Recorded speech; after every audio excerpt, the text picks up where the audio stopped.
Hey everybody, I'm Greg Sowell, and this is Why Am I, a podcast where I talk to interesting people and try and trace a path to where they find themselves today.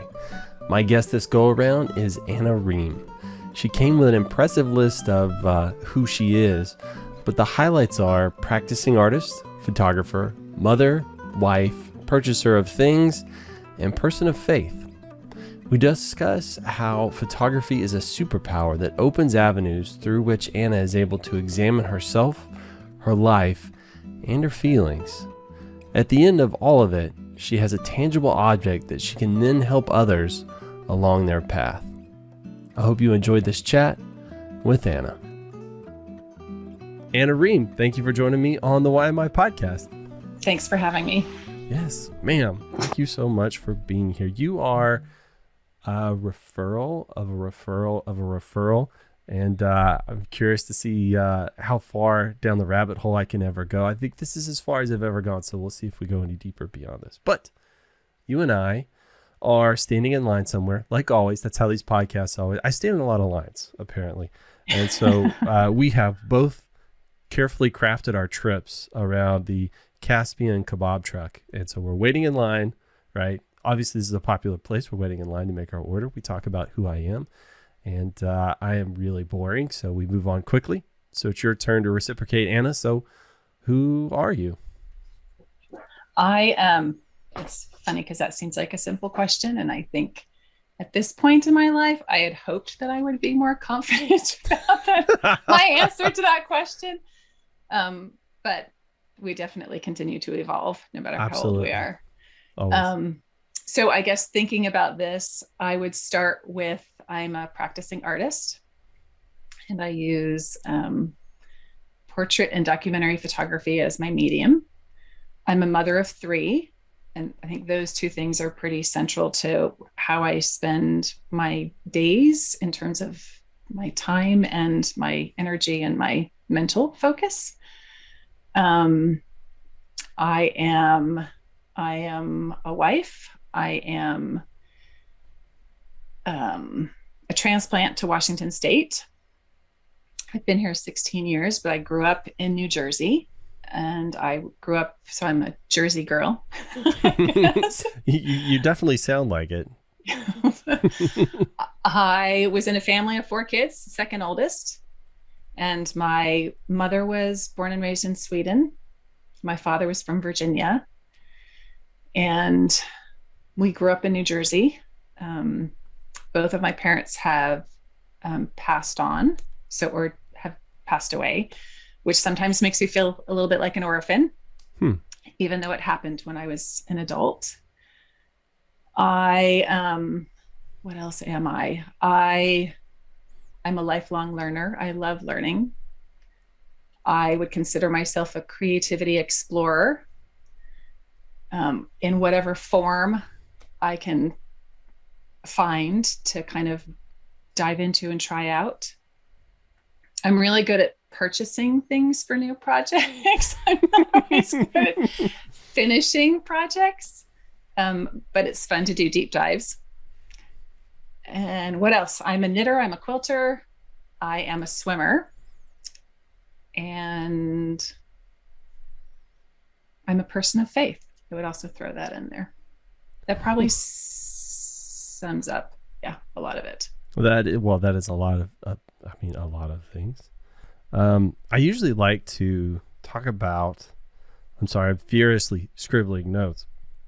I usually like to talk about whatever the very first thing is somebody says, because it's always curious to me. It's like, you told me probably at least like 12 to 15 points there, and one of them was top of mind for you, and that was a practicing artist. And I guess the idea of practicing as well probably has some specific connotation for you. Curious, why was that your first? Practicing as opposed to a professional artist. It's like artist kind of has it's one of those things we sort of idealize, and it's not, I'm still trying to figure out what that means. So practicing artist is a combination that feels something like I can say confidently, and with comfort that I can assume that sort of it's not even a title, definition, I guess is the word. Well, in your opinion, what's the difference between a professional artist and a practicing artist? I think a lot of it comes down to um, whether you actually make money doing it, which is actually one of those interesting things to just that I think I have been reflecting on more and more in my own life. Um, what role paid versus unpaid work plays in just in the choices that we make and how we define ourselves, um, where we choose to spend our time and efforts and energy. It's actually one of those things that in many ways it's sort of my I didn't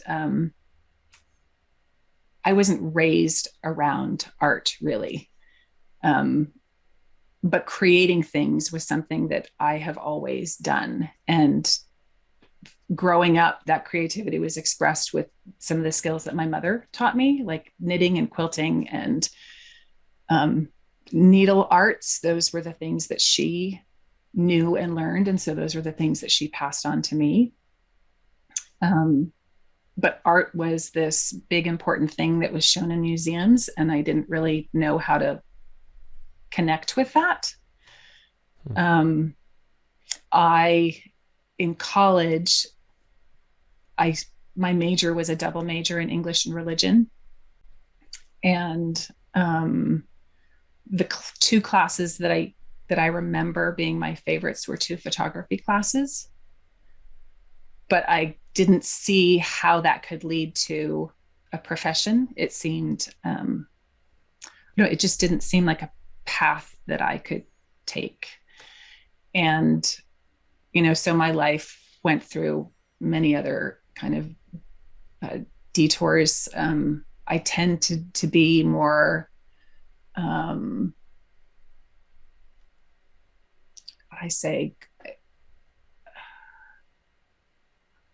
I tended to pursue what came my way rather than intentionally making choices along the way. So I graduated from college. English and religion as a double major is kind of preparation for everything and nothing all at the same time.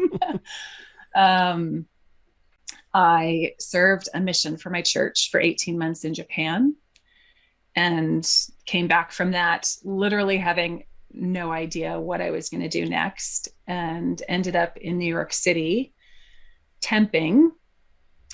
And my temp position, my first, it was the only one, was at an investment bank called Oppenheimer in their corporate finance department. And I was temping as a secretary and did well enough that they began asking me, what my plans were. And I had no idea what my plans were. Let's find a job, some job, any job that paid me. I've always thought it was weird. Like virtually every job I've ever had, they've always said, well, what do you see yourself doing 1 year, 3 year, and 5 year?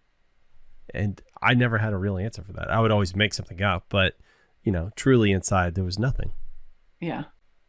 That was always so confusing to me. So when you were growing up, it sounds like a lot of the skills that you were passed on are very practical, very functional things. Was that kind of emphasized like from your parents, like to do practical, functional things and, perform your job and your duties as opposed to kind of pursuing like an artistic sort of thing? That's an interesting question. On some level, yes. Neither of my parents, my father grew up in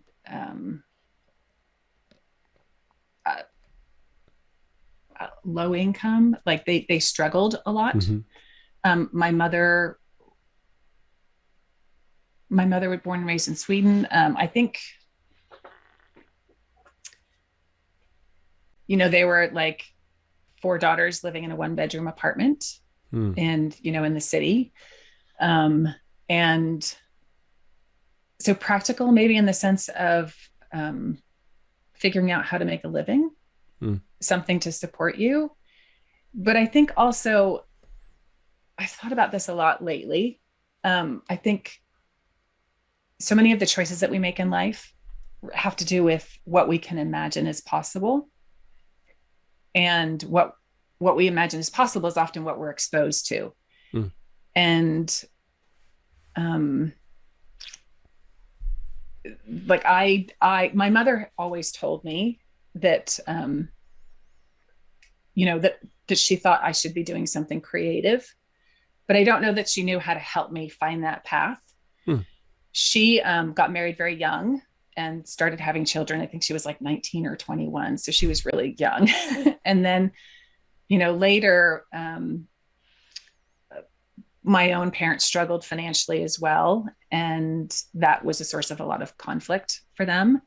And it got to the point where after, us kids kind of got older, she went back and she got a degree in pattern making. So she was a pattern maker for the Gap for 13 years, which is basically, there's a designer that kind of comes up with the ideas, and my mom was the person who took that idea and turned it into something from which you could actually construct a garment. Wow, that's cool. Yeah. And so I think she kind of found her path there in terms of bringing creativity into her professional life. And I don't know that I knew how to do that, or that I really knew the possibilities. I look back now, with more years of experience, and I could come up with a long list of things that I think would be fascinating to explore if I could do it all over again. But yeah, I made my way back to photography, still trying to figure out how to make that a profession in terms of bringing in income that supports being a business, I guess I would say. So you said if you could go back, you would look at other things to explore. What's keeping you from exploring those things right now? Oh, good question. Don't roll your eyes at me. You had to ask that question, didn't you? I recently looked up the phrase jack of all trades, master of none, because I sort of think of myself like I'm a person that has a lot of interests, and I've always sort of viewed that as a negative thing in a way, because I get distracted, and part of getting distracted by something else is often like losing interest in something that you've, pursued to some degree. But what's interesting about that particular phrase is the original phrase was actually jack of all trades, master of none, and oftentimes better than a master of one, which is like the exact opposite of what I had always thought it to be. So I think part of it is committing to one particular thing in terms of other interests. Part of it is fears about what those other things, the downsides of what those, for instance, education has always interested me, but being a teacher has felt overwhelming in terms of dealing with, especially after being a mother, like a class full of children would be really hard and tiring. And although I feel like I could do it better now after having that experience as a mother. But the other thing is, I feel like in many ways, photography gives me an opportunity to pursue all of those interests through projects in a way that that gives me a chance to be a part of and see how the inner workings of many things work without having to commit to only one. Well, I mean, education is not completely foreign to you, right? You're part of was it PCNW? Mm-hmm. And through that, you do, education and stuff like that. So I love teaching people. And let me preface that by saying I love teaching people that are like, I don't know, 16 and above, like little kids. That is, or trying to teach my mom how to use her computer. That's like not for me either. There's kind of this sweet spot, where it's like you have these young minds that are really hungry for information, as opposed to young minds that want to do absolutely anything other than learn this thing. So I think there's kind of a difference for me, but you are still doing kind of education after a fashion, right? I am, and getting more into that. So maybe it was just a matter of finding the subject that I really was comfortable teaching. Mm. Do you feel like you had to have certain level of mastery before you would be able to allow yourself to teach something? Yes. Like, I would like say in many ways, I am a recovering perfectionist yeah. and trying to, I tended to be the kind of person that, like, in order to feel comfortable presenting myself as an expert in anything, that I had to really be an expert. And I am learning to be more comfortable with the process, with Mm. making mistakes and learning from them. Does the Um, imposter syndrome creep in on you on that part of that, being an expert piece? yes, yeah. Mm. How do you So combat that? I think in so many ways, photography has helped me tremendously with that. Um, it, that sort of process of trusting, trusting and doing. I think, like, in art in general, I think is this way. Um, it's thinking about what you're trying to create, but then just diving in and creating it. Whether it's with your hands or, for me, a camera. And I think, and then learning from that. So it's this iterative, you know, going out, doing the best you can with the tools that you have and the ideas that you have. And then once you're in the middle of it, often you find out that what was in your head isn't physically possible to create, or it doesn't really happen the way you thought it would. And so you have to shift and change and adjust and play with it along the way. And then you learn from that. You print that out, you take a look at it and think about it and decide, did it get there, or was it close? Or do you need to try again or move on to another idea? But it's allowed me, I think, to realize, doing that over multiple trials and over years, like, Mhm. you just gradually get better and start developing the skills that you all wish you'd had. You also realize, like, that also being an expert is not, I think I tended to think like I idealize what an expert may be.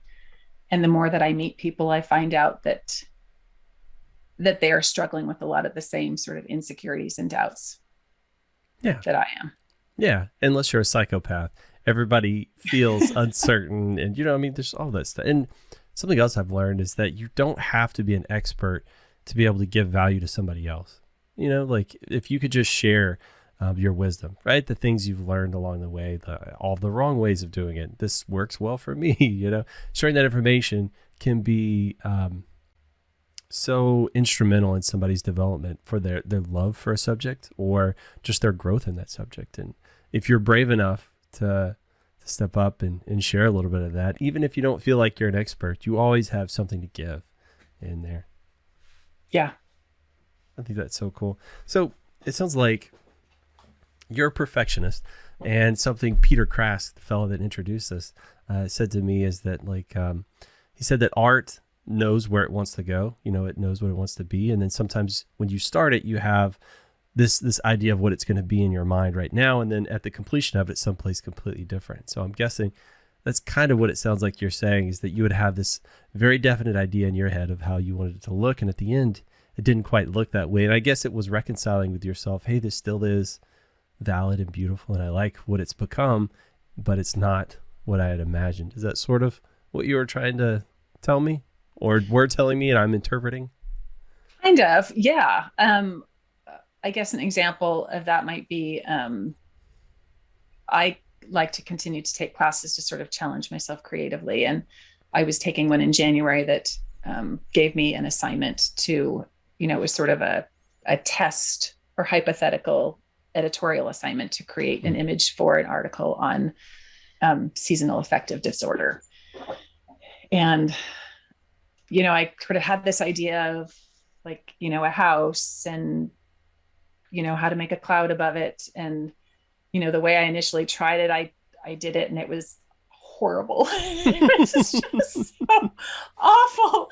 And so then it was like, okay, that didn't work. So, and what was it? Was it the background? Was it the house? Was it the whole idea? And just having to like troubleshoot that and come up with other ideas that I ended up in a place where I was really proud of what I created, but it was also a matter of like, what do I have around the house? Like, okay, that house didn't work. How about this little house? And what can I hang from, a thread to make it look like it's a cloud? Or how can I change the lighting or the background color to make it more effective or more interesting to look at? And yeah, so it's that. But I would also say in terms of like, Peter's really good at sort of talking about trusting that, process.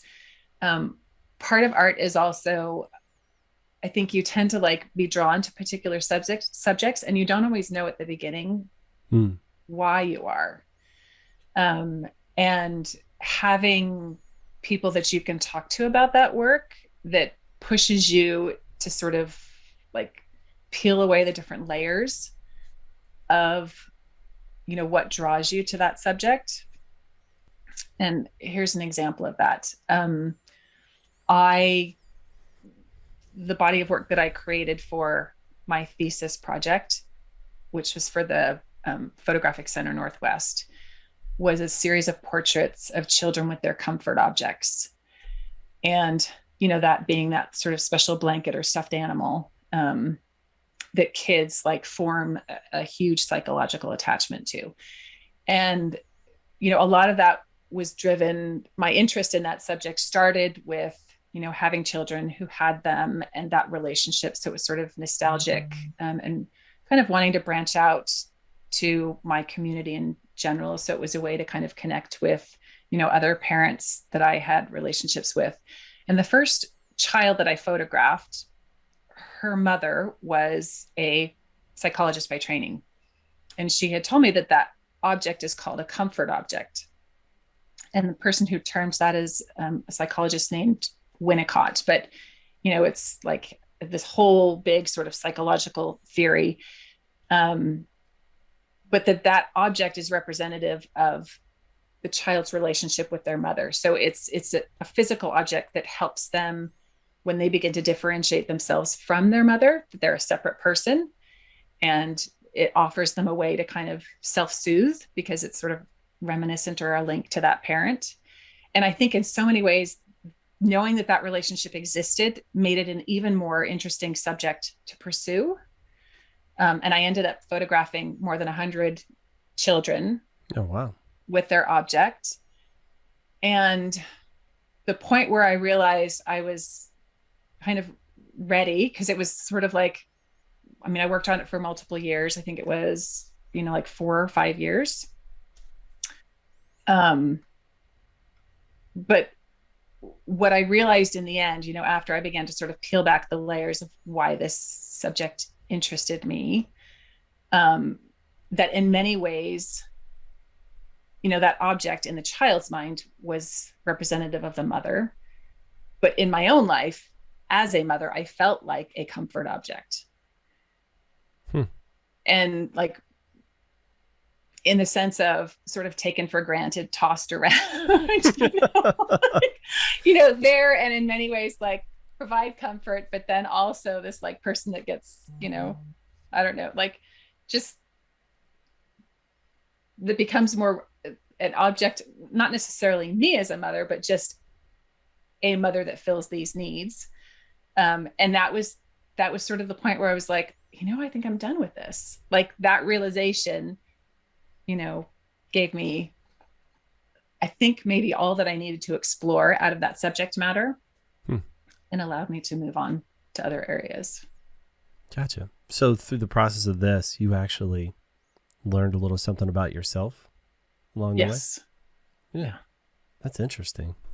So it makes me wonder, did you Did you ask the kids any questions about their objects when you were taking pictures or anything like that? I did. Um I often I'm always curious when I see somebody do something 100 times, like if they identified any themes or commonalities or anything like that. um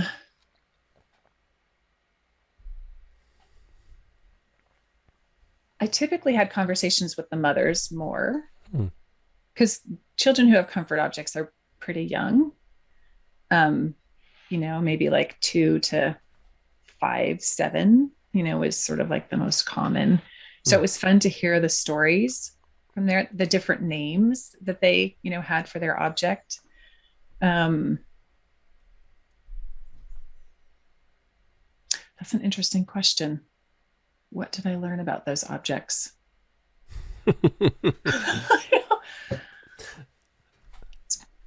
I'm not putting you on the clock. I was just Yeah, curious if anything leaped to yeah. mind.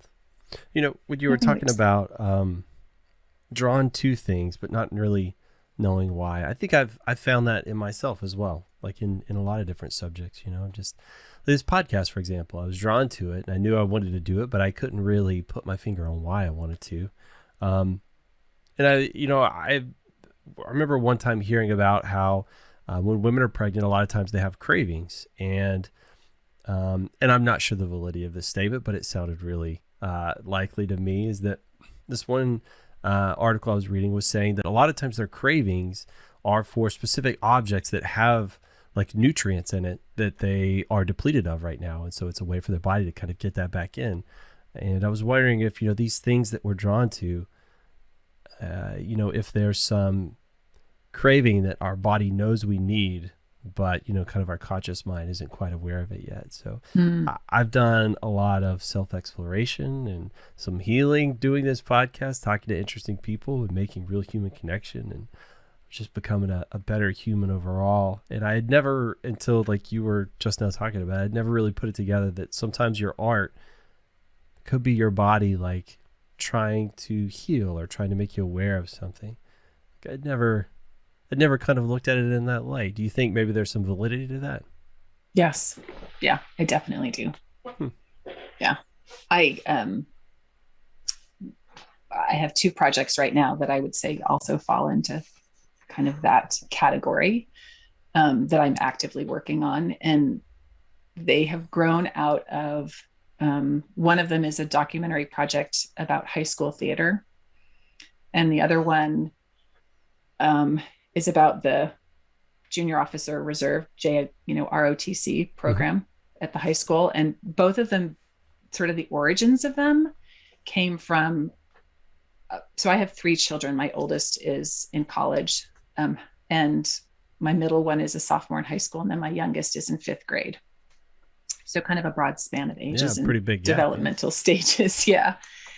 And I started the theater project because my daughter in high school got involved in theater.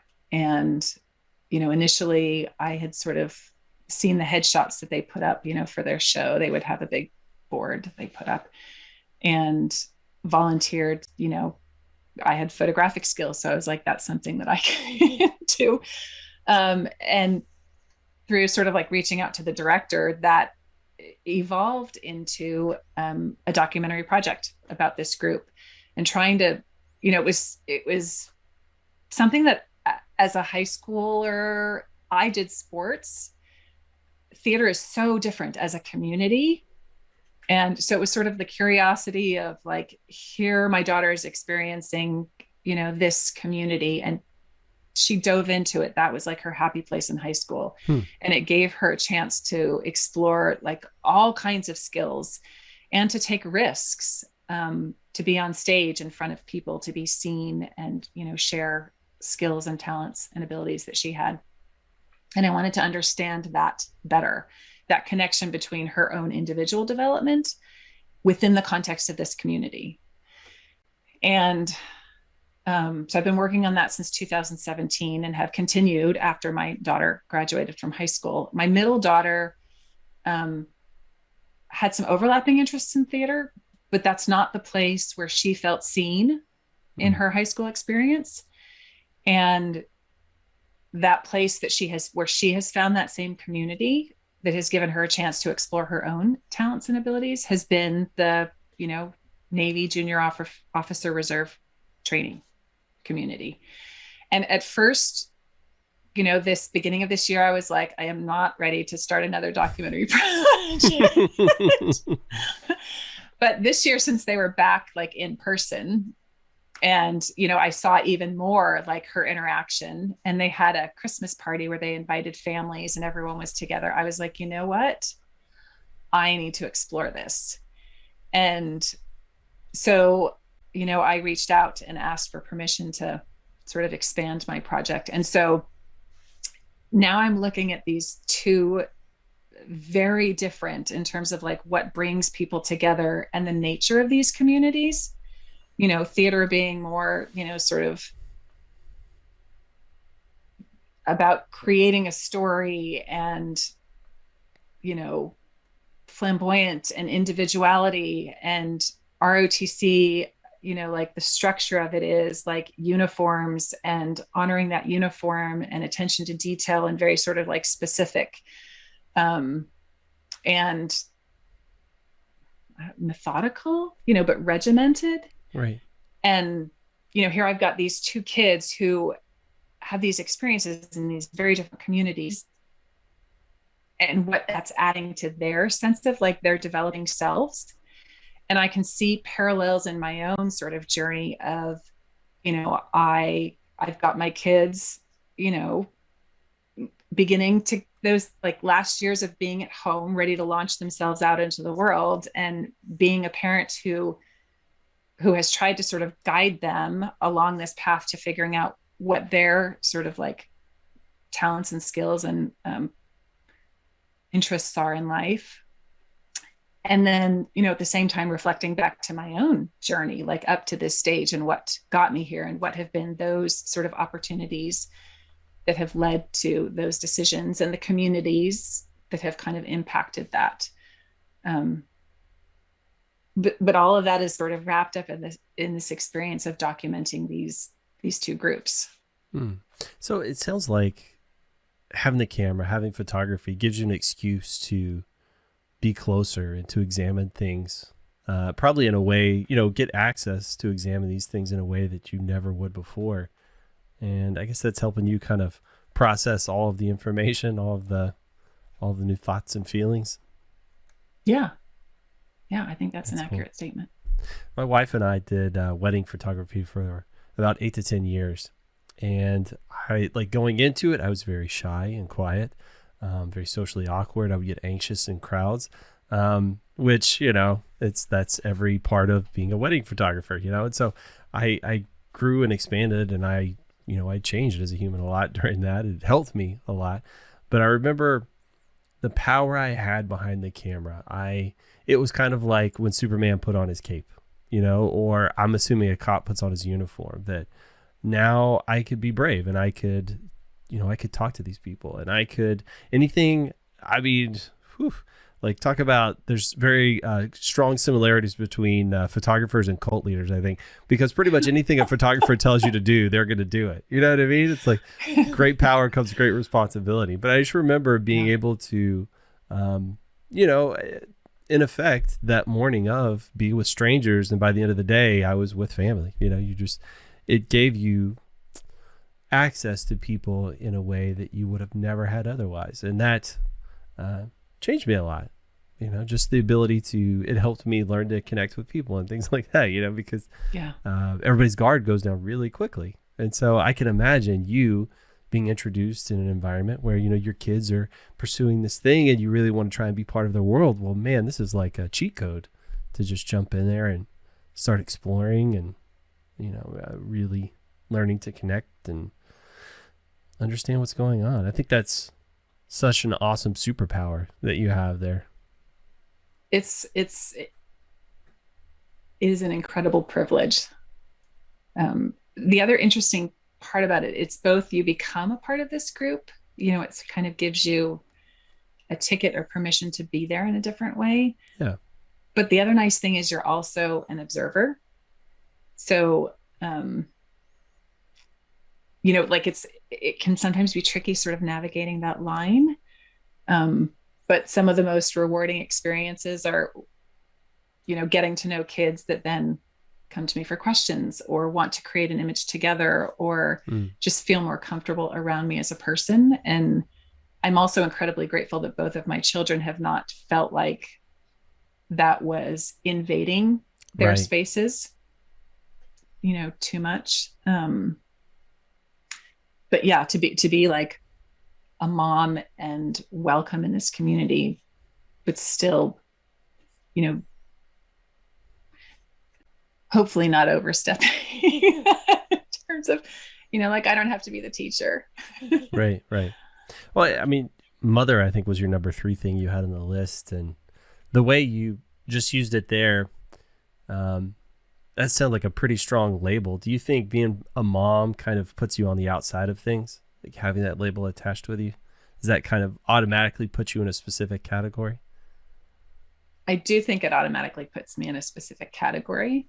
And depending on who you talk to, I feel like that's appreciated by some, idealized by others, like disparaged by, others. Disparaged by your children sometimes? Is that what you mean there? Sometimes, although I haven't experienced that. I think it's more like the sort of stereotypical interfering mom. I think part of it too is my mother was an extrovert. And so she always wanted to be talking. And I am an introvert. And, always sort of felt like I had to kind of like keep my walls, try and keep my walls in place. Or I felt like I would be overwhelmed by how she wanted to be involved in my own life. So I think I'm just always, I want to be careful that, because I think as a parent, your job it's not creative in the sense that like you're molding this piece of clay into what you want it to be. I think it's more you are trying to help that individual discover who they are and help them find the tools and resources that they need, to sort of find their path and then navigate their path. And, I just always want to be careful about, in terms of being outside or inside, like it is an honor to be allowed to be a part of these social groups that normally parents don't get to be a part of, to sort of see it in a different way. But I don't ever want to get to the point where I am negatively impacting their own experience in those spaces. That's cool. And I mean, the fact that you're so conscious of it means, you're probably going to be far better at it than I am, or other people that aren't constantly sort of thinking about that, and I try and be friendly and available, but never pushy, like, hey, I'd love to be involved in this or that, or I want to do things with you. But, it seems like they have ebbs and flows. Like sometimes they want more attention and sometimes they want nothing to do with me.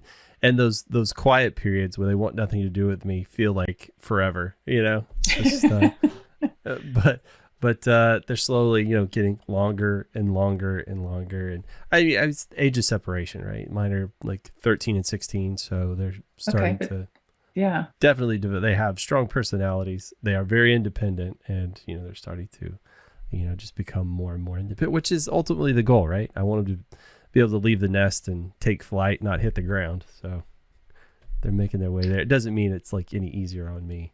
No, it's really hard as a parent. Like your job is basically to make, to sort of raise kids so that you're no longer needed. And hope that you're going to continue to have a relationship with them. I don't think I fully understood, like my first child going off to college, like how difficult that experience would be. I think it like sort of triggered a lot of, self-evaluation. And then even with the gap, like between our kids, like that's looming, like with each one, it's like, so yeah, you invest a lot as a parent, and it's both rewarding and incredibly frustrating. But yeah, it's hard to like think that someday you're going to no longer be needed. Um, and yet you don't want them to fall apart, once you are no longer there. Yeah. So, Well, my kids remind me all the time that they don't need me, so they'll be perfectly fine. I have two boys, and they have no problems letting me know that I am a superfluous appendage. I'm like some vestigial tail that they don't require. That just happens to be now.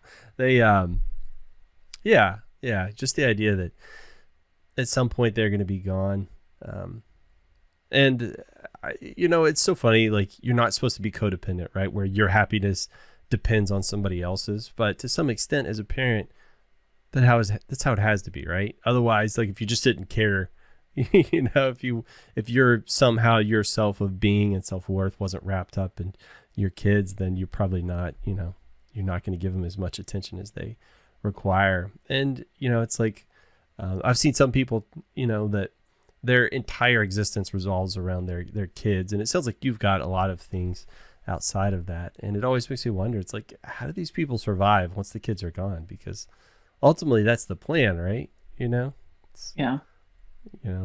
We set all these dominoes up for that specific reason, and so once the first one goes, what do you do now?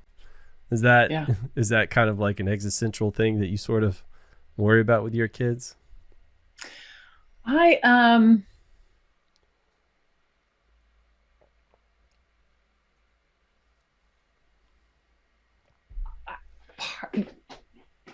Yes and no. I think actually having my first daughter go off to college, it has eased that to some degree. But I think each child is so different too.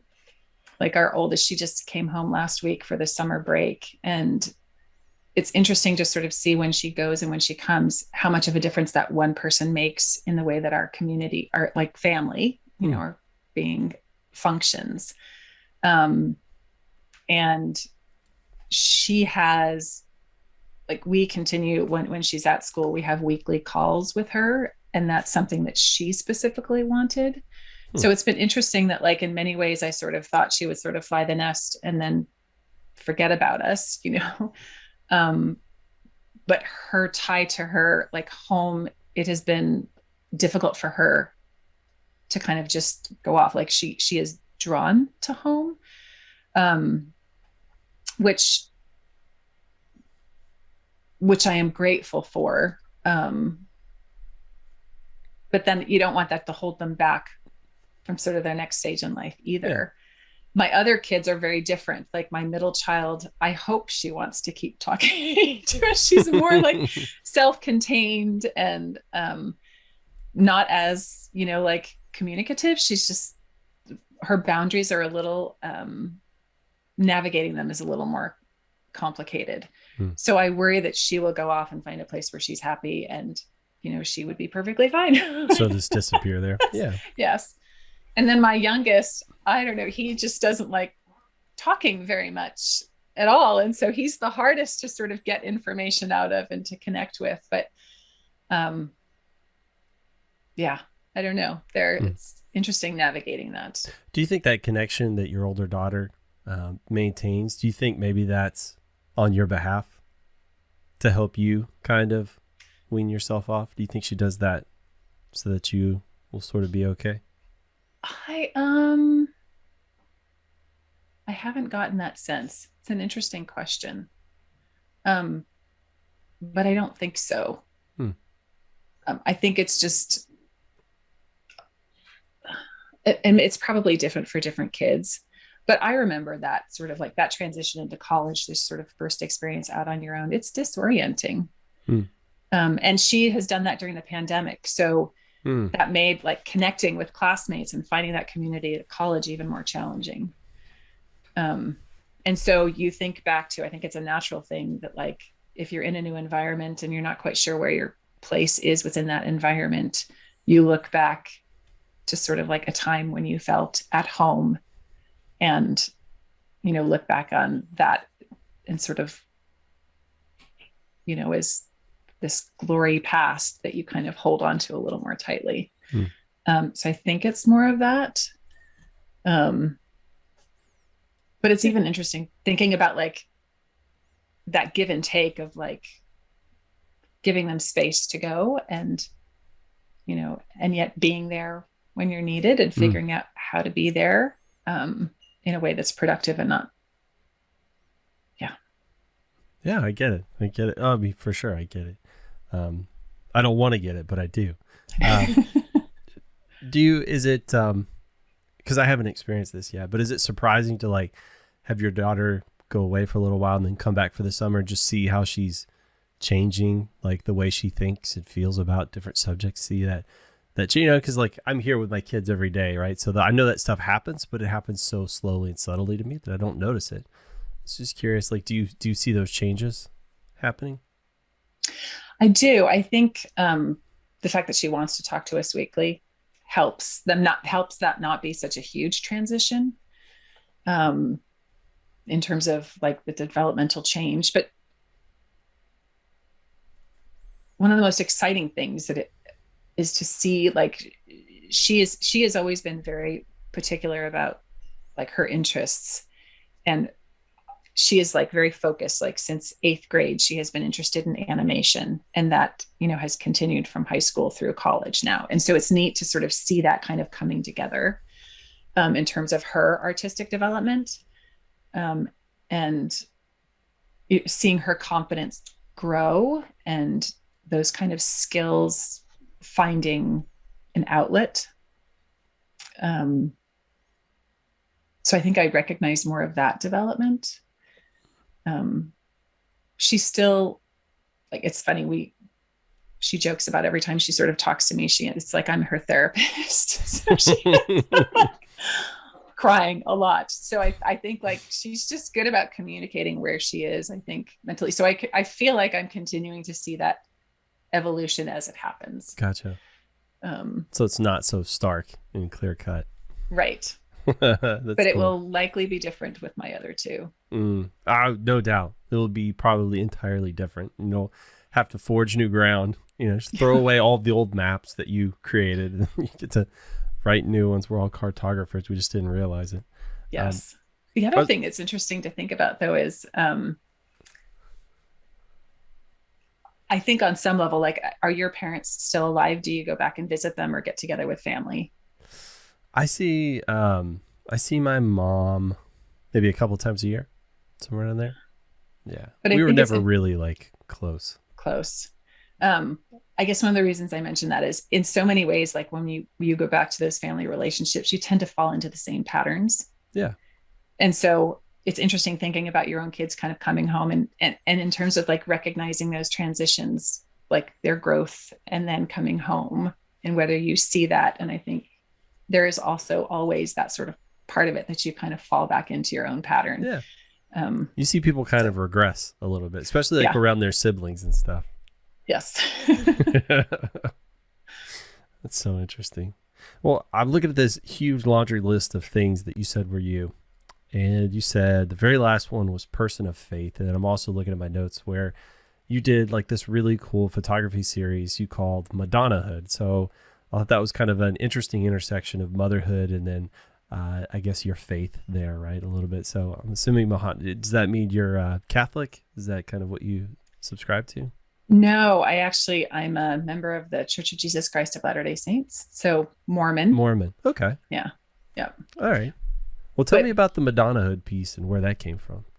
Because I found it really like interesting. I love the images you had on your website, and I would encourage everybody to go check them out. I don't know if that's complete. Was that all of the ones you did, or just a little sampling? I would not declare it officially done. Okay. Yeah, the pandemic sort of threw off in some ways the momentum of that because the last one that I did was the beginning of 2020 or early 2020. That project kind of began through the sort of origins were me trying to figure out a way to kind of communicate through images or create a series that dealt with kind of the feeling of being overwhelmed as a mother with the responsibilities that you're navigating. Mm.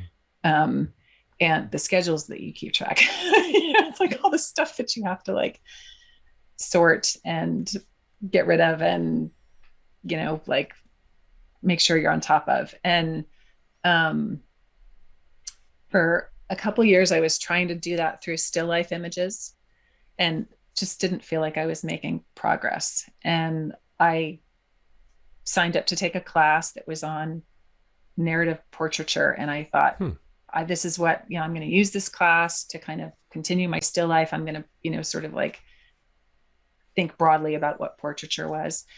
And in the course of taking that class, I realized that portraiture has been my strength in many ways with photography. And the idea just popped into my head that I could somehow bring that together into these images. And in terms of using the visual language of Madonna paintings, I think that kind of like Catholic imagery is so prevalent in our culture that I still felt like it was something that it was okay and not disrespectful for me to kind of access and use.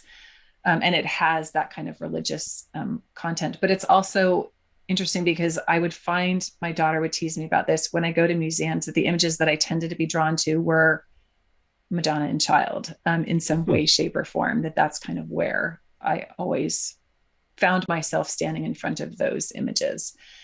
And it was also a matter of me kind of grappling with, in my own faith community, motherhood is idealized in so many ways that I find, that I now find problematic, and kind of just sort of reconciling that with the reality of it. And so it was a way to play with that, to think about specific situations and how I could represent that in an image. And so that was sort of, So the idea of motherhood being idealized, is that you're viewed first as a mother and then kind of second as a woman or a family member or anything? Is that like the idea that just like there's so much importance put on being, a mother and having children that it's like you as a person is kind of pushed by the wayside? Or like, yes. I'm just curious. Yeah, I think that's a big part of it. It's the expectations are so great. And what is considered a good mother, I think is, in my own community, it's constantly serving others, always putting yourself last, your needs, like everything. It's like your children's needs always come first, your husband's needs always come first. And, it's showing up to church on Sunday with kids in perfectly ironed clothes and, like behaving perfectly. And, it's like everything that doesn't quite go right, it's this feeling of like, you're going to be judged negatively as not quite living up to the ideal. And I think that's happens in both faith communities and in our culture more broadly. And it's something that it just sort of adds to the pressure. And for me, I had to come into terms with, one, needing an outlet outside of that experience, that I needed to have a place to go where I could create something that was based in my own thoughts and ideas, and making space for using family resources to, pursue an interest. And to even within that area, that it was okay to have ambition and drive and to pursue it to a level of excellence that sometimes meant putting my own needs on equal footing with everybody else's. I think you can always sort of like take that too far so that you're pursuing it to the degree that like kids' needs don't factor into it and get sort of like pushed out. But I think that's sort of like the tension is like the expectation is if everyone else's needs always come first and your needs are never factored into that, then nobody is ever watching out for your needs. So learning how to realize that I had equal footing and that that was okay. And it's okay to have ambition in an area outside of, you know, being a mother. Yeah. Like that. Oh my gosh, that like hurts me to think that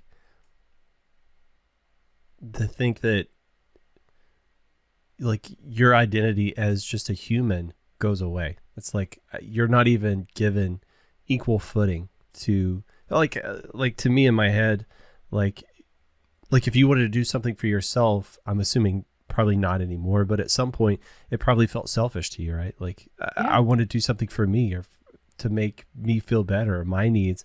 That felt selfish. Like you were made to feel lesser than because you had this human desire, right? Like I just want to do something for me for 5 minutes, you know? Like, is it so bad for me to care about myself for, you know, at the detriment of my kid having a little smudge on their face or so, you know what I mean? So it's just the idea that anybody would be made to feel less than, like that, I don't know, that bothers me, you know, especially when it's institutionalized. That makes it even worse, right? Because then all of a sudden it feels like there's these intangible repercussions placed upon you that are, you know, and it's telling you that the way you feel is wrong. And that hurts me because I know what that feels like, you know, just to think like all these things inside me, there's these external forces, people telling me that I'm bad and I'm wrong because I feel this way. And it's just the way I'm made. You know, how is that wrong? How is that bad? That sucks. But well, and it's hard to navigate because I think what gets tricky is sort of figuring out, you know, looking around you and saying everyone else is perfect with this, so why am I not? And then also questioning, is it the way I'm interpreting it, or is it the message? You know, and that has been complicated to kind of try and work through as well. You know, it's sort of understanding and identifying those feelings that I have, and then figuring out where do they come from and are they valid? Yeah. Well, it also makes me think of like the whole idea of, you know, when the oxygen masks come down, you have to put yours on first before you can put everybody else's on, right? Because hypoxia is a real thing and you will pass out and be no good to anybody. And how is that any different in any other aspect of your life? Sometimes you just have to do something for your mental health so that you don't strangle your kids, you know, as sweet and kind as they are. Sometimes you just really need to do something to recharge your own batteries. So that's rough. And it seems like you cope with so many interesting struggles in your life through your art. Like you examine it literally through the lens of your camera. You're looking at these things and better understanding them. That's so amazing. Not only that you can do that, but then you have this tangible output that can maybe bring some of that peace to other people, that they can help find some of the same things you've found, you know, or even if it's not the exact same thing, maybe it can inspire them to find something else inside themselves. That's awesome. Like that's such a cool way of doing it, because most of the stuff I work on, it's just quiet inside my head or inside these walls and it never leaves. And, you know, maybe there's something there that could help somebody else, but I'm over here hoarding it for myself. That's cool that yours is out in the world. You know, it's got legs, it's traveling, it's doing things. But your podcast does that too. I think it's just, you know, it's just a question of what's the output changes. But, and I think what's been interesting is photography and art. I have come to understand that at its core, that's really what it's about. And I'm so grateful that I know that now, because it makes looking at work a different experience. It makes you wonder about what were those intentions. And it is such a powerful tool, I think, to encourage people to engage in that process, it has done more for me, I think, in terms of developing as a person and developing a sense of who I am than I think I ever could have imagined it would. And I'm grateful, that door opened.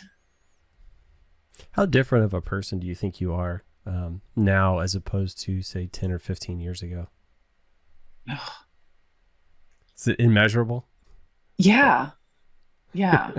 Do you even think that old self would recognize who you are today? I probably not. Wow. That's phenomenal. I mean, that's amazing. I mean, we all want growth, right? Yeah. That's so cool. Well, another piece of your art that really spoke to me, that's why I kind of saved this one for last here, was the Intangible Inheritance series. I thought that was really powerful. I mean, I loved the imagery, but then there's a secret, and you basically took pictures of all these children. It's like it's a fairly up close, or you cropped it pretty close to so you could see their eyes. You could see a reflection of what looks like kind of a T inside of there. But you also interviewed the parents and asked them about traits. So I'm just going to read a little snippet. It's how parents' values, traits, and behavior patterns mingle with children's inherent strengths and weaknesses, right? So it's like, what do we kind of pass on to parents, or ultimately, what are we afraid of passing on? And so you interviewed some of these parents, and you sort of Photoshop. I'm assuming it was Photoshop. It actually wasn't. It was really done. Yeah, it's done with the lighting. So clever. Yeah. So I had a lens that could get me in really, really close on their eyes, and the lighting comes from behind. But I had two whiteboards, so the light flashed onto that and then into their faces. Gotcha. And then so I would put the words printed out in reverse so that they would show up so that you could read them. So it's actually done with physical lighting. And it's the fear. One word is the fear that parents don't want to pass on. I would be afraid I would pass this thing on. And then the thing that they would hope to pass. So it's both of them juxtaposed right there in the image. And I thought that was so amazing, because that is something I've grappled with. There's another podcast I listen to called Ear Hustle, and it's recorded by inmates inside of San Quentin prison, and it really opened my eyes up to so many things. Like that, of any podcast I listen to, that's the single one that's changed me the most. But there was this one episode called Dirty Water that I was listening to in the car, and I think I had to pull over because I was just bawling. Like, just listen to this one. It hit me. They're usually really funny, very entertaining, but this one was one of their heavy ones. And the concept of dirty water was, this one lady was talking about how her mom was really abusive, really rough. And so she was saying, my mom only had dirty water, and that's all she could give me, right? Which made me dirty. And she's like, I'm afraid that all I'm going to have to give to my kids is dirty water. When I heard that, oh my gosh, it's messing me up right now. It was like, because that's something I've always been afraid of. Like, like the stuff that was traumatic for me as a child, am I going to just turn around and pass that stuff on to my kids? And like, to me, like when I read the description, I was like, oh my goodness, that's almost it to a T, kind of that feeling, the essence of that one podcast, all these things that I've always thought about and wondered about. And I loved how you had, instead of kind of this storytelling aspect, this actual like physical representation of it. So that one really hit me. I don't know if anybody else has ever shared a story with you like that, but that one was very meaningful to me. I thought that was really a amazing series. And so I was just curious, I'm assuming this was born out of something you have thought about yourself and kind of wondered about. I was wondering if you could maybe tell me a little bit more about it. I definitely something that I have thought about from the beginning. And in some ways, it almost comes from,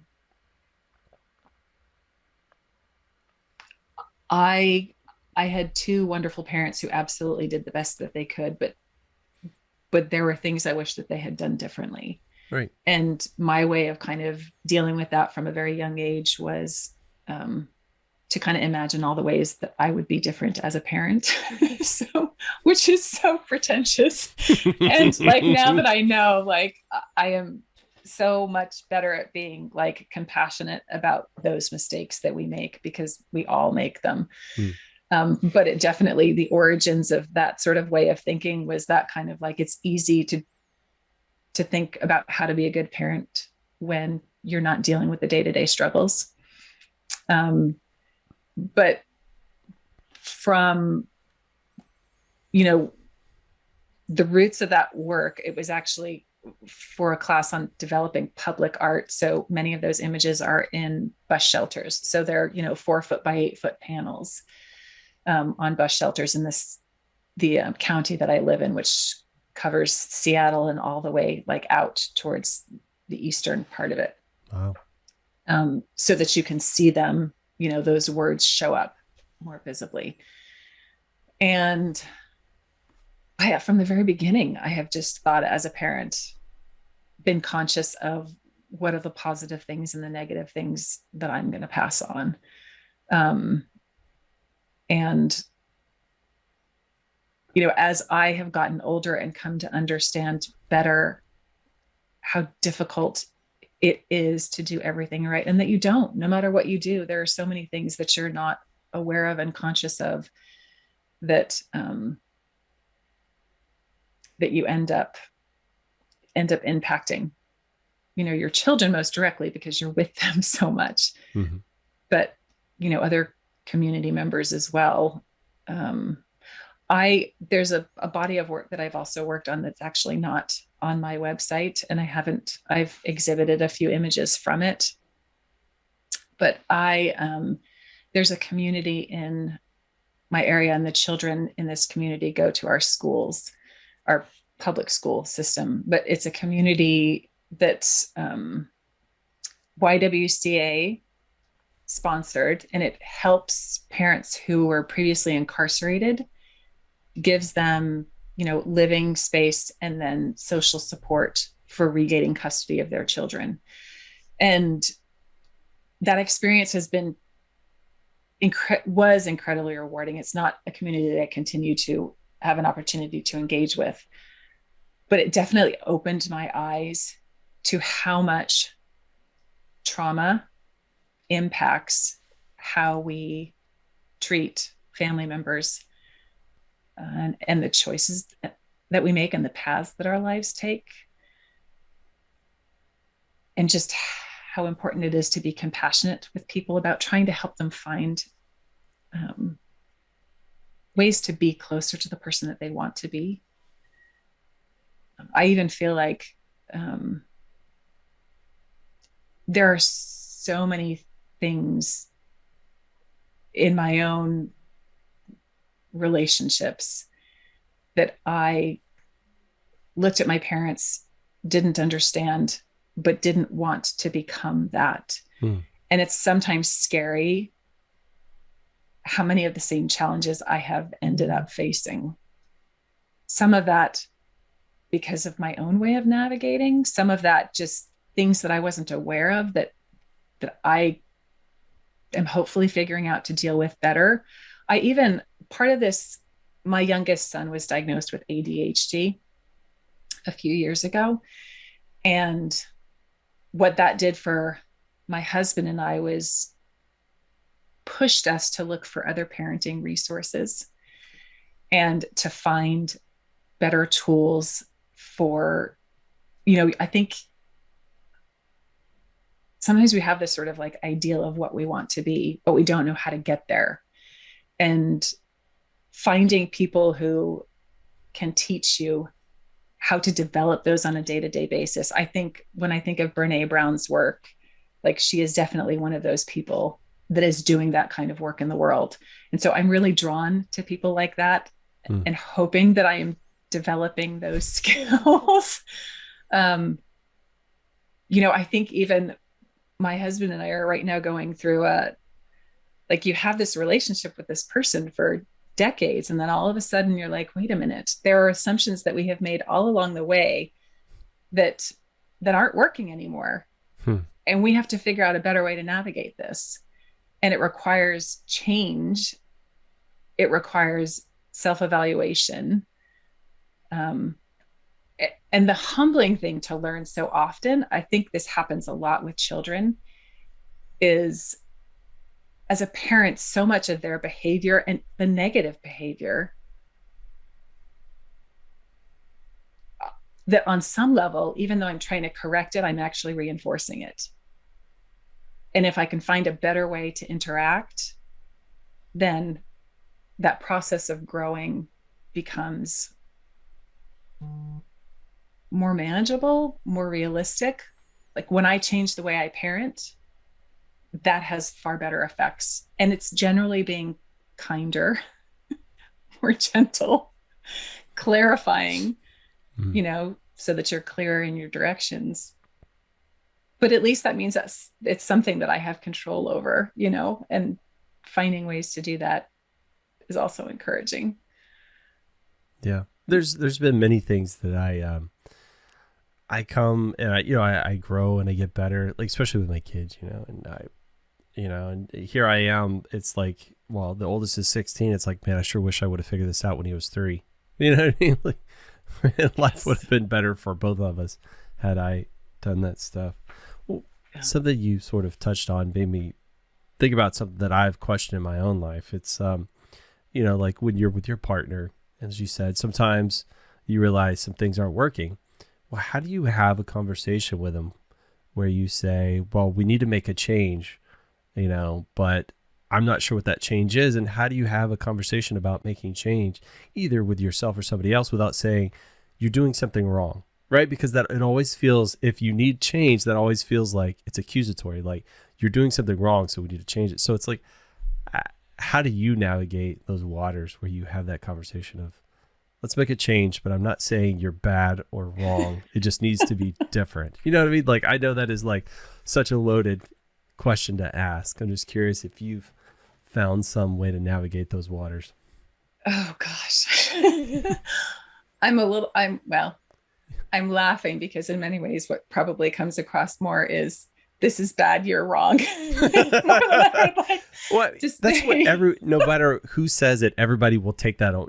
I would say pretty much everybody in that relationship is going to take that on board. It's like, oh my gosh, I'm doing something. You know what I mean? So, well, it's even like, I think often, no matter how gently or carefully you try and say that, even when that's not what your words are directly saying, you're communicating that in some way. Right. And I would say, how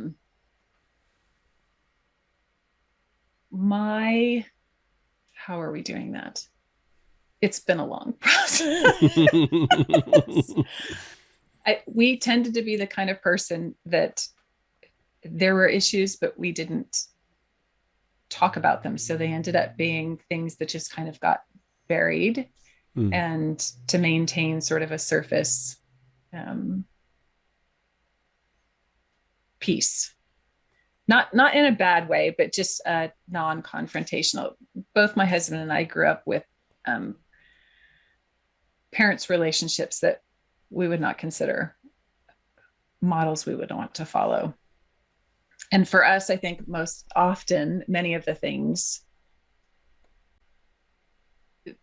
didn't get serious enough, or we were just dealing with so many other things. Like when you've got young kids, you're just trying to figure out how to get those kids to bed and get some sleep yourself. Right. And that's about all that you can handle. So part of it, I think, is also getting to a point in our lives where we're able to sort of look at those, or have the energy and the resources to do that. Psychological is resources. Yeah. One of the things that we have done the last few years of some of those, because it's really arisen from these kind of pressure point issues that end up being like causing conflict. And for a few years, they got to be big flare points. And part of it, interestingly enough, is related to political life. I tended to not have very many sort of political opinions. And the Trump years for me was kind of an awakening in many ways. And that caused some friction between my husband and I. And so we were sort of forced, because we would have these issues where it would flare into arguments, and we were kind of forced to sort of go back through it and be like, okay, well, what were we saying and how were we saying it? And why did it lead down this road, so that we ended up basically wanting to throw things at each other.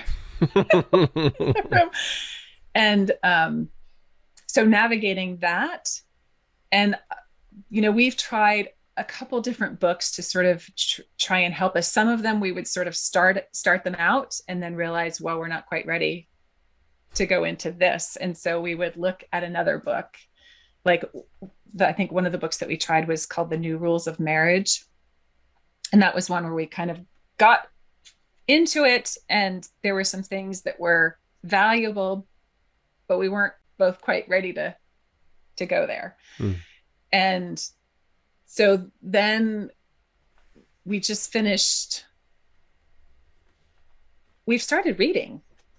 Honestly, there's another book that we read together called Caste, which doesn't have to do with relationships, but it has to do with I'm blanking on the name of the author, but it has to do with racial relations in our country. And those are one of the things that I have been particularly interested in trying to understand better. And so when he and I had conversations about that, there would be flashpoints. And so it was a subject that we both,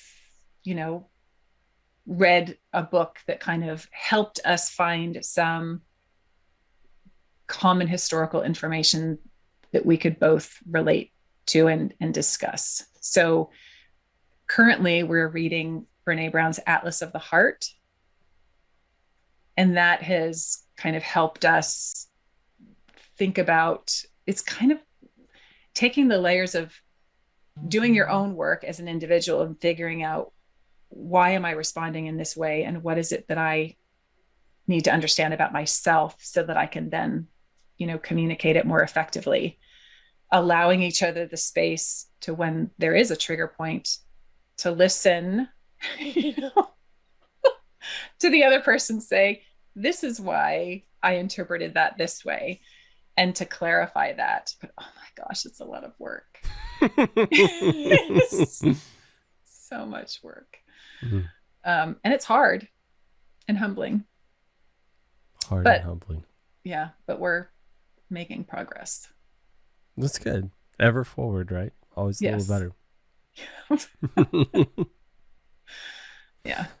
Yeah. I've noticed, like, for us, it's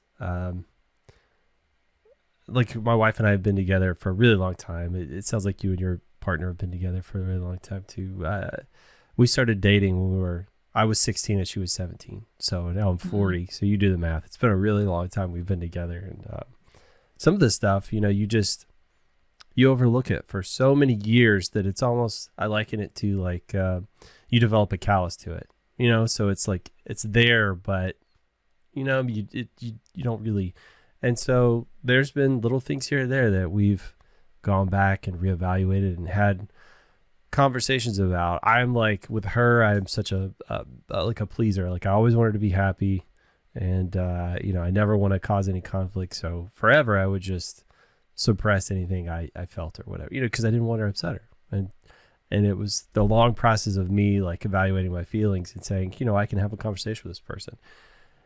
Now, the conversations didn't really work that well at first, but then we eventually got to where we were much better about it, having discussions about, like, and me just examining, why does this thing make me feel a specific way, and usually if I really looked at it, we talked about it, we could, walk it backwards and I could figure it out. And once I identified it, I don't know, things are so much easier for me. Like, once I understand, like I'm not a control freak, but I like to have a plan, right? So if I can kind of figure things out and I know which direction I'm going, I'm doing okay. Like, you know what I mean? Like, I don't have to have the line, but I at one point I was something of a perfectionist, and I had to learn that, great is like the enemy of good, because sometimes I just needed, it was really occupationally that taught me to not be a perfectionist anymore, because there were so many things constantly coming at me that I didn't have a choice to be a perfectionist. It's like sometimes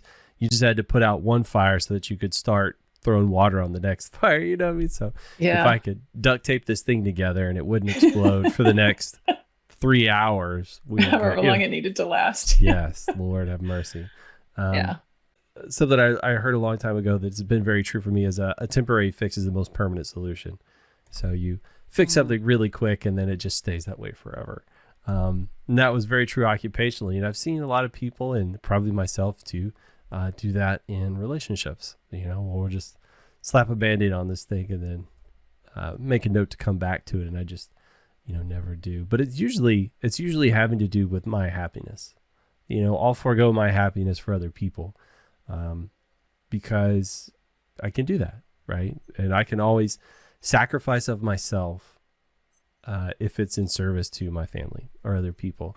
And so it was always so easy for me to give away something that would make me happy, or give away my happiness now for some that was promised way down the road. And for whatever reason, I would never get there, and just, it's crazy how much things changed when I started kind of prioritizing myself a little bit, or just having a conversation with that person. A 5-minute conversation would fix everything. But I was just, I didn't realize that I could just talk to people about the way I felt and things would change. It's so life-changing to realize that. I think there's one of the things it reminds me also of, like, you get a hole in the wall and it's there, in terms of house renovation, or like for me, it's piles, and how you just sort of like forget and learn to navigate around them without, actually dealing with them and picking them up and sorting them and putting them away. But I have, as I've thought about this in the last few years, I think the internet and technology and podcasts and audiobooks have made learning some of those things easier. And I think the conversations around feelings and the importance of sort of understanding those and factoring your own mental health, how critical that is in, navigating relationships, I think is becoming a more prominent conversation. I don't know if that work was always there and out there, and I just wasn't exposed to it, or if I am seeking it more because, it is a problem that I recognize in my own life. But I am really grateful that information is so readily available in so many different forms and more accessible than it was. Mm-hmm. Thanks to the pandemic, I think, had a lot to do with that, right? Like it brought it to the forefront for a lot of people. So I definitely saw a lot more about it, like post, March 2020. Yes. A lot more people practicing it, or at least attempting to. So I don't know. To me, that I'm a silver linings kind of person. And so pandemic, that was one of the silver linings, is a much bigger focus on mental health and the importance of it. Not only like on a personal level, but I've seen it in a lot of employers and stuff. And the company I work for, it became kind of a big piece for them, which was awesome. And one of my kids, it kind of brought things to a head, and we got him into therapy, and holy cow, is he doing so much better. And, it's one of those things where, talking to my wife, I was like, I'm glad. She was upset that it like brought it to this point. Just recently we were talking about that. And I was like, I'm so glad it happened now while we still have him at home and we can start working on this stuff, as opposed to him being out in the world all on his own, no safety net. And now he's got to try and figure this stuff out. And I guess like, I'm glad it brought it to the surface. I'm glad, as much as it sucked really bad right there for a while, I'm glad that we're at a point now where things are just going to continue to get better. So silver linings. Yes. Yeah. I agree with silver linings. And I had similar experiences in the pandemic. I had one day where I was just, we were trying to navigate my son and schooling and understand him better. And I just reached my limit, hopped in the car, and I just drove. I'm like, I just need to be out of this house, and sat down, and I had brought stuff to write. And I was just like, I just wrote like all of the things that like I was frustrated about. And it was actually one of those things with my husband came back, and I'm like, this and this and this, and this, and this. It was like all of those things that had sort of like been on my mind. And it was like getting to a point where I just couldn't bear to keep moving forward without somehow trying to address them. And yeah, it having all that out in the open, it's hard, but you can't deal with a problem until it's on some level out in the open. Yeah. To me, like you're saying, that's a problem. To me, that's perfect. It's like, now we could develop a plan, right? Like once we've identified these things, we could start working on them. Until then, there's just friction, and I maybe don't even know why. You know what I mean? Or or if it's something inside of me, well, it's like until I actually put it down and have a discussion. Yeah, it's like, how are we going to move past it if we don't identify it? Or we're just stumbling around in the dark. Yes. Yeah, that's awesome. Yeah. All right, Anna. Well, we are really getting close to time, and I try and be super respectful of folks' time. And so first I want to say thank you so much for taking the time. You sent me several very detailed emails, so I could tell that it was either you are a perfectionist or this was a source of anxiety. So I really appreciate you. Both. So I really appreciate you coming in here. Hopefully it wasn't nearly as bad as you had anticipated, or maybe it was worse and we can identify some stuff to work on for next. No, but if people are out in the wild world, out on the internet, and you want them to interact with you in some way or go to some specific thing, how would you have them do that, or where would you have them go? So Instagram would be a great place, and it's Anna_Ream is my Instagram account. My website, and you can sign up for my newsletter there. Newsletters are infrequent, so it won't be a barrage. Or send me an email. My email's on my website too. If there's a particular question, or you want to reach out for any reason, all of those are good ways to contact me. Awesome. Well, again, you are an onion, so many layers. I really love how you kind of process the world and what you're going through and your emotions and all that stuff through your art. I think it's awesome that you're building and putting it out there. And man, I got a couple of really good. So it's what every time I do one of these, I change the way I think, or I change the way I feel, or I get a line that means something a lot to me. And I've got a couple in here that mean a lot. So I really appreciate that. And thank you. And thank you, listeners. And I'm going to hit stop on all this stuff. Thank you for the opportunity.